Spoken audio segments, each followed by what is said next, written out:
अब हम समझेंगे कि अधिगम में योगदान देने वाले कारकों में जो पर्यावरणीय कारक हैं वो किस तरीके से अधिगम प्रक्रिया में योगदान देते हैं। इसमें सबसे पहले अगर बात करें वातावरण संबंधी कारक।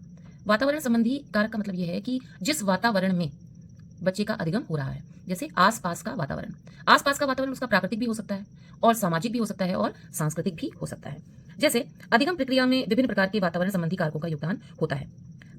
गर्भकाल के समय से ही बच्चे पर वातावरण का प्रभाव पड़ता है। माँ की जो शारीरिक और मानसिक संवेगात्मक दशाएं होती हैं, माँ के गर्भ में भ्रूण के विकास को प्रभावित करती हैं।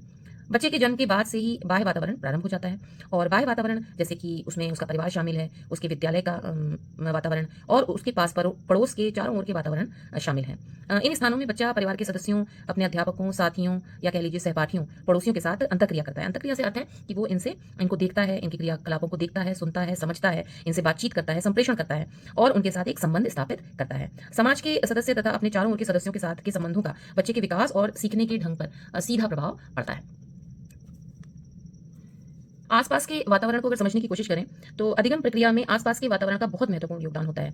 वह ये मुख्यतः प्राकृतिक, सामाजिक तथा सांस्कृतिक रूपों में बटा होता है। जो प्राकृतिक वातावरण है जैसे कि शुद्ध हवा और प्रदूषण रहित पर्यावरण और सामाजिक व्यवस्था किस तरीके की है और किस तरह की संस्कृति समाज में देखने को मिल रही है, रहन सहन कैसा है, इसका बच्चे के सीखने पर सीधा प्रभाव पड़ता है। अगला है प्राकृतिक वातावरण। अगर प्राकृतिक वातावरण को हम समझने की कोशिश करें तो प्राकृतिक वातावरण के अंतर्गत जलवायु तथा वायुमंडलीय दशाएं आती हैं। ये दशाएं अधिगम को प्रत्यक्ष रूप से प्रभावित करती हैं और ये पाया गया है कि अधिक ताप या आर्द्रता मानसिक क्षमता को थोड़ा कम करते हैं, जिससे अधिगम प्रक्रिया जो है वो धीमी हो जाती है और इसी तरीके से जो गर्म स्थान में रहने वाले व्यक्ति हैं उनकी जो बौद्धिक क्षमता है और सृजनात्मकता है वो उसमें कहीं ना कहीं कमी देखने में आती है। उसका प्रत्यक्ष प्रभाव पड़ता है। इसीलिए जैसे कि बच्चा विद्यालय आता है तो जब सुबह के समय पहला पीरियड रखा जाता है तो इस तरह का सब्जेक्ट लिया जाता है जो जटिल माना जाता है, जैसे कि गणित है। कहा जाता है कि पहला पीरियड अगर गणित हो सुबह के वक्त तो उस समय उसका अधिगम जो है वो सही तरीके से होगा। इस तरह से जो आर्द्रता और तापमान के बढ़ने के कारण मानसिक क्षमता थोड़ी कम होती है और हम कह सकते हैं कि अधिगम प्रक्रिया में प्राकृतिक वातावरण का महत्वपूर्ण योगदान होता है। अब सामाजिक वातावरण जो कारक है उसको समझने की कोशिश करते हैं। सामाजिक वातावरण में बच्चे का परिवार आ जाता है, उसके विद्यालय और बच्चे का जो आसपास का पास पड़ोस है वो सारे संबंधित हैं उससे। और जो घर की भौतिक दशाएं होती हैं वो भी सामाजिक वातावरण के अंतर्गत आ जाती हैं। जैसे कि अगर बच्चा किसी बड़े परिवार में रहता है जिसमें सदस्य ज़्यादा हैं या छोटे परिवार में रहता है जिसमें सदस्य कम है, इसका भी असर बच्चे के अधिगम पर पड़ता है। और जैसे बच्चा जिस जगह पर रह रहा है उसमें अगर प्रकाश की व्यवस्था सही से नहीं है या तापमान कम या ज़्यादा है और जैसे जिस घर में वो रह रहा है वहाँ पर शांति व्यवस्था कायम है कि नहीं है या शोरगुल वाला घर है और पास पड़ोस में बहुत ज़्यादा शोरगुल होता है या अगर शांति का माहौल है तो सकारात्मक या नकारात्मक रूप से दोनों ही तरीकों से अधिगम पर फर्क पड़ता है। और जैसे संबंधी हैं, मित्र हैं, बहुत ज़्यादा घर आना जाना है तो इससे भी बच्चे की जो अधिगम प्रक्रिया है वो प्रभावित होती है। और अब समझते हैं कि सांस्कृतिक पर्यावरण कारक जो है इससे क्या मतलब है। संस्कृति का जो प्रभाव है सामाजिक तथा शैक्षिक संस्थाओं में देखने को पूरी तरीके से मिलता है। इसलिए बच्चों का सीखना संस्कृति की मांग तथा अपेक्षाओं के ऊपर बहुत कुछ निर्भर करता है। जैसे कि अगर कोई कृषि आधारित समुदाय है तो जाहिर है कि उस में कौशलों के विकास पर ज़्यादा अधिगम केंद्रित होगा और इस तरह का अधिगम उस समुदाय विशेष के लिए आवश्यकता होती है, तो वहाँ पर इस तरह के कौशलों को ज़्यादा तरजीह दी जाएगी और इससे भी अधिगम प्रक्रिया प्रभावित होगी।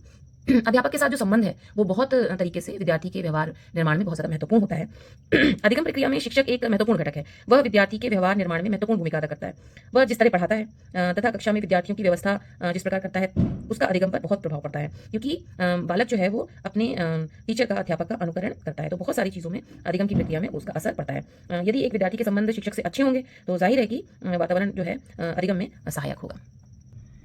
पर्यावरणीय कारकों में अगर हम ध्यान दें तो अभिभावकों के साथ जो संबंध है बालक का उसका बहुत अधिक अधिगम क्षमता पर, उसकी प्रक्रिया पर प्रभाव पड़ता है। अभिभावकों के आपसी संबंध जो है वो अच्छे होते हैं अगर और उनमें सम्मान होता है, एक दूसरे के प्रति और विश्वास होता है, तो इसका सकारात्मक प्रभाव, पॉजिटिव जो असर है वो सीखने की प्रक्रिया पर पड़ता है। और इसके उलट अगर कोई परिवार विघटित है और उसमें आपसी सम्मान नहीं है, आपसी विश्वास नहीं है या जो संबंध है हम कह सकते हैं कि अस्वस्थ है, तो इसका नकारात्मक प्रभाव बच्चे की अधिगम प्रक्रिया पर पड़ता है। अगला है साथियों के साथ संबंध। जो कक्षा है उसके वातावरण में अगर छात्र का, बालक का संबंध अपने साथियों से अच्छा है, मधुर है, तो अधिगम का एक अच्छा वातावरण तैयार हो जाता है। प्रतिस्पर्धा के साथ साथ उसमें एक विशेष प्रकार का संवेगात्मक वातावरण तैयार होता है जहाँ पर भावनात्मक रूप से जो बालक हैं वो एक दूसरे के साथ संबंधित हो जाते हैं और जो तनाव होता है, जो एक प्रतिस्पर्धा से तनाव पैदा होता है, उससे मुक्त हो जाता है वातावरण। तो ज़रूरी है कि साथियों के साथ छात्रों का जो संबंध है वो अच्छा होना चाहिए। एक कारक है संचार माध्यम, जो कि आजकल की शिक्षा व्यवस्था में बहुत महत्वपूर्ण कारक है, जो अधिगम प्रक्रिया को सुनिश्चित करता है कि अधिगम प्रक्रिया जो है वो अच्छे तरीके से हो, क्योंकि इसमें जो सूचनाओं का जो आदान प्रदान होता है वो एक वास्तविक जीवन की जैसी परिस्थितियों को पैदा करता है, जैसे कि बच्चों को फिल्म दिखाकर किसी बात को समझाना और प्रयोगशाला जो परिस्थिति होती है उसमें बच्चे स्वयं करके सीखते हैं, तो उससे भी अधिगम जो है वो बहुत अच्छी तरीके से और सुचारू रूप से आगे बढ़ता है। किसी छात्र के लिए अपने सामाजिक वंशानुक्रम का जो ज्ञान होता है वो अगर उसको है तो उसके लिए एक प्रेरणा का स्रोत तैयार होता है कि उसकी जो वंशानुक्रम में जो आदर्श रहे हैं वो क्या थे, तो उसको एक प्रेरणा मिलती है और वो उसकी अधिगम प्रक्रिया में सहायक होती है।